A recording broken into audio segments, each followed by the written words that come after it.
Hello. Hello. Hello.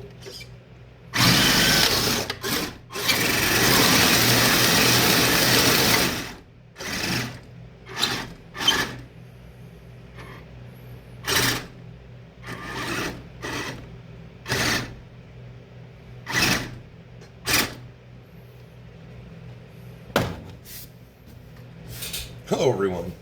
Jerry. Old Guys Review. What the hell are you doing? Or something of that sort is going through your minds right now.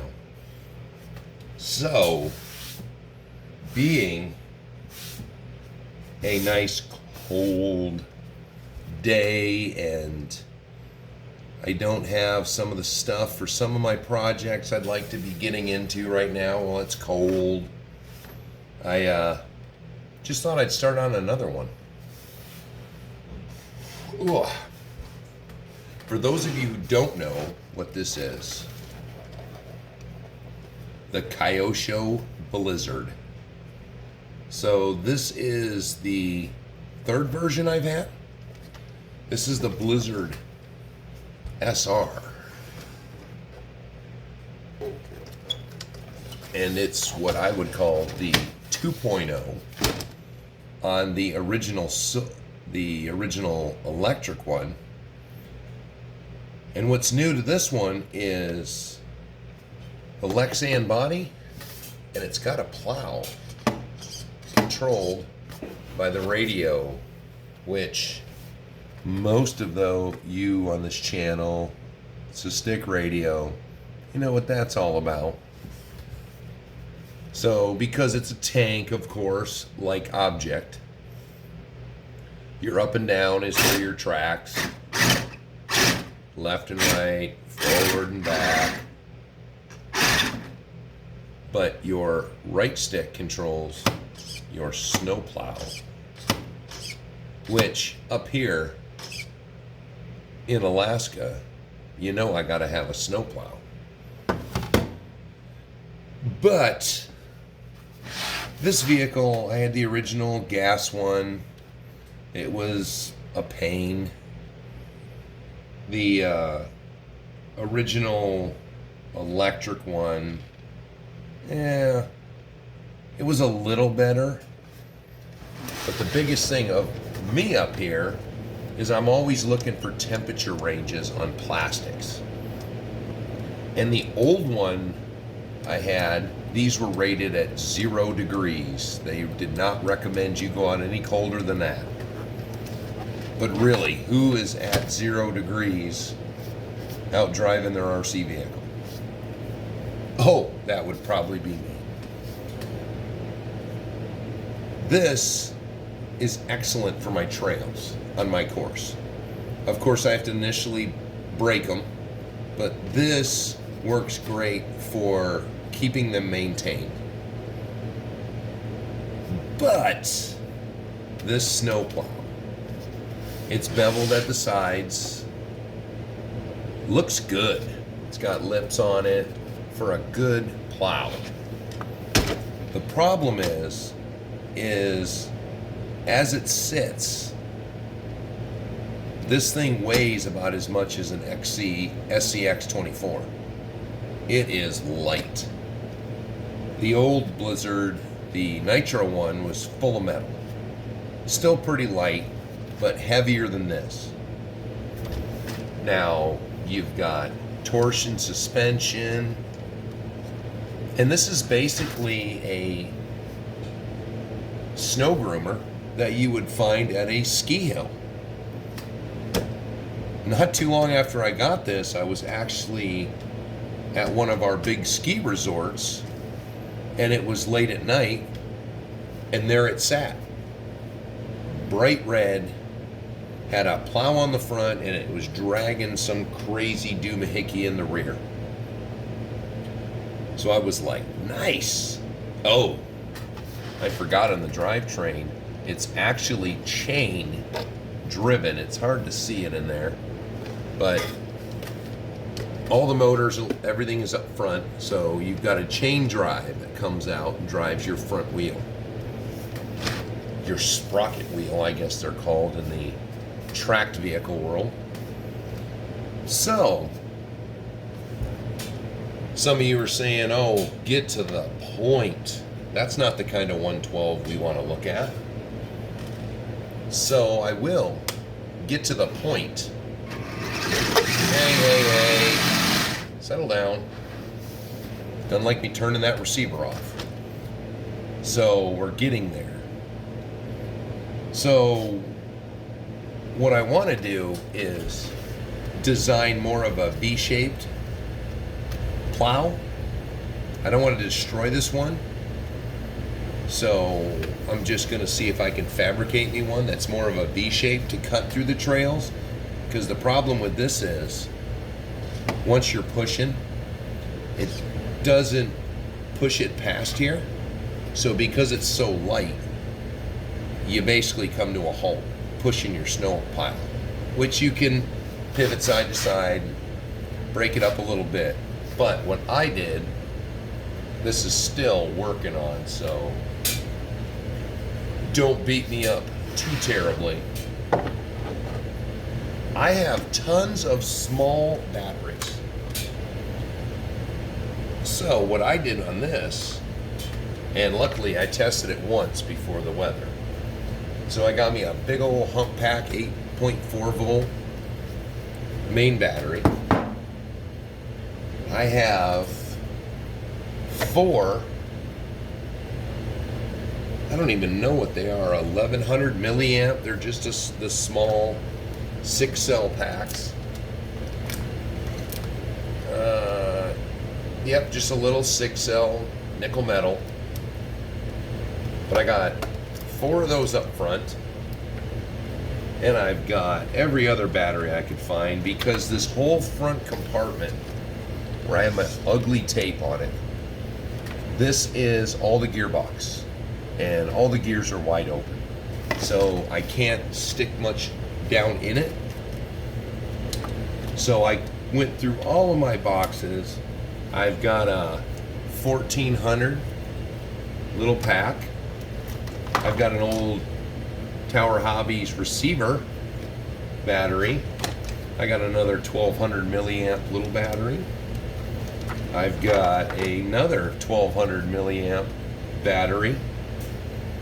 And that was it, because now you get too far in here, you start hitting gears. So I threw all this extra weight in here, and this truck woke up. I actually measured, this is the level of nerdness that I will go through. I actually measured the push range as it sat. And I got, in a straight line, I got 2 feet out of it. When I weighted it all down, put all this weight in there, I had over 4 feet, and it still wanted to go. It was just digging. So I was calling that a successful test, with just some stuff that was sitting on the shelf, not doing anything. I doubled my expectations out of the truck. So we're gonna do some more waiting on this, I think, if I get a decent blade made, which it's gonna be tough because all the mounting hardware, I got mounts here and mounts here. So I'll have to keep that part straight. But hopefully, maybe if I use some kind of material over where the bolts go, maybe bolt it in the center where there's no back bolts. So that was just what I was thinking about today. And I thought I'd show you guys something a little bit different while I was just listening to my heater run. Had the radio on for a little bit. But every commercial is something political, and I'm just tired of hearing it. So I turned it off and thought I would just talk to you guys for a few minutes while I did some disassembly, showed you something a little different. I'm sure that a lot of you guys in my last video were thinking, oh man, what kind of 110's he coming up with now? He's always talking about 110s. He shows us 112s and 114s that we want to see, but God, he keeps talking about 110s. What's he going to show up with? So I figured I'd show up with another 112 in a different library, which it's even 12 feet or 12 inches wide. It's even too big to go on my heavy haul trailer or my 806 trailer. So that'll be interesting. If it needs to be trailered around, but I feel that it needs to be substantially heavier. I can't even get an accurate. Some of these trucks are just so nice and heavy I can use a scale, a bathroom scale. And this, even with its extra weight, still isn't reading on the scale. So more to go to make it heavier. Even now though, it's substantially heavier. But if you were to buy one of these, there's only two things to do with it.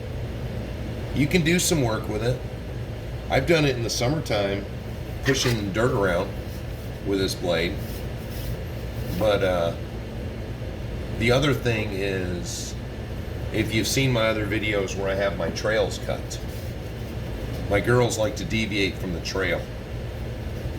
So you take something like this, which is pretty quick, and you start screaming in between those trails and watch those dogs try to catch this thing. But because I got the tracks, the Traxxas tracks, now there's two track vehicles that can go out and have fun with each other. Neither one are very good at pulling each other out, which from back in my military days, track vehicles were pretty good for that. But I just don't know.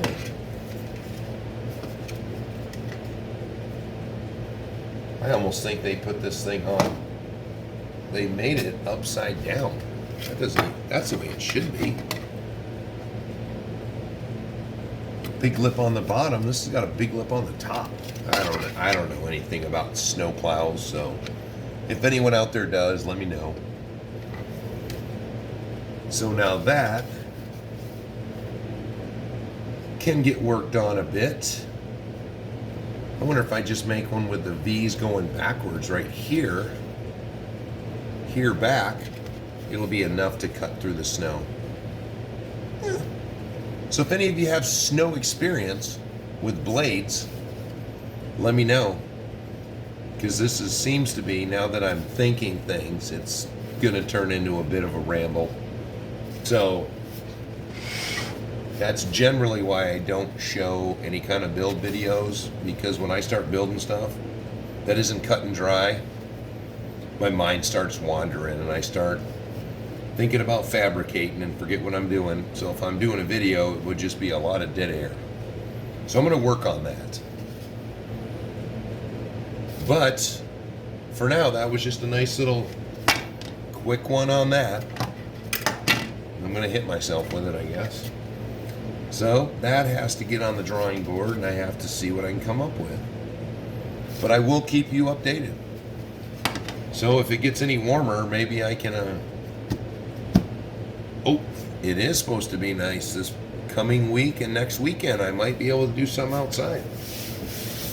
So that means I better get after my 802, locking those rear ends. Give me a chance out in the snow. Sounds like a great idea, Jerry. What do you think? That is an excellent idea. And you know what? There's nothing wrong with talking to yourself, because sometimes I do need an expert opinion. So on that note, everybody, I will talk to you later.